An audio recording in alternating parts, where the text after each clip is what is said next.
Washington AP. President Donald Trump is set to sign an executive order on Thursday aimed at shutting down the United States Department of Education, according to a White House official. This move advances a campaign promise to eliminate an agency that has long been a target for conservatives. The official provided this information under the condition of anonymity prior to an official announcement. Trump has criticized the Department of Education as being wasteful and influenced by liberal ideology.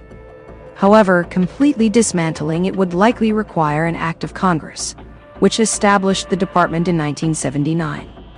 A White House fact sheet stated that the order would instruct Secretary Linda McMahon to take all necessary steps to facilitate the closure of the Department of Education and return education authority to the states, while ensuring the effective and uninterrupted delivery of services, programs, and benefits on which Americans rely. The Republican administration has already been reducing the agency's size, cutting its workforce by half, and making significant reductions to the Office for Civil Rights and the Institute of Education Sciences, which collects data on national academic progress. Advocates for public schools argue that eliminating the department would disadvantage children in an American education system that is fundamentally unequal. The National Parents Union expressed concern, stating, "This isn't fixing education. It's making sure millions of children never get a fair shot, and we're not about to let that happen without a fight."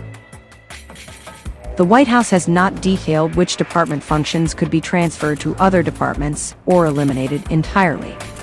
During her confirmation hearing, McMahon assured that she would preserve core initiatives, including Title I funding for low-income schools and Pell Grants for low-income college students. She stated that the administration's goal would be a better functioning Department of Education. The department allocates billions of dollars annually to schools and oversees $1.06 trillion in federal student loans. Much of its work involves managing financial resources, including its extensive student loan portfolio and various aid programs for colleges and school districts, such as school meals and support for homeless students. The agency also plays a crucial role in enforcing civil rights. Federal funding accounts for approximately 14% of public school budgets, often supporting supplemental programs for vulnerable students, like the McKinney-Vento program for homeless students or Title I for low-income schools.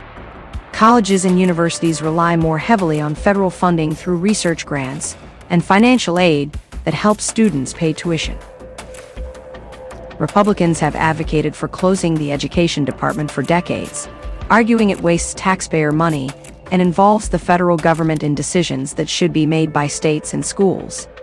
The idea has gained traction recently as conservative parents groups demand more control over their children's education. In his platform, Trump promised to close the department and send it back to the states, where it belongs. He has portrayed the department as a hub of radicals, zealots, and Marxists who overreach through guidance and regulation. Despite this stance, Trump has utilized the Education Department to promote aspects of his agenda. He has employed the investigative powers of the Office for Civil Rights and threatened to withdraw federal education funding from schools and colleges that defy his orders on issues like transgender athletes in women's sports, pro-Palestinian activism, and diversity programs. Even some of Trump's allies have questioned his ability to close the agency without congressional action, and there are doubts about its political popularity.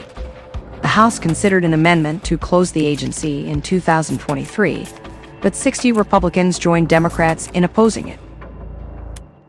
During Trump's first term, former Education Secretary Betsy DeVos attempted to significantly reduce the agency's budget and requested Congress to consolidate all K-12 funding into block grants that would give states more flexibility in spending federal money.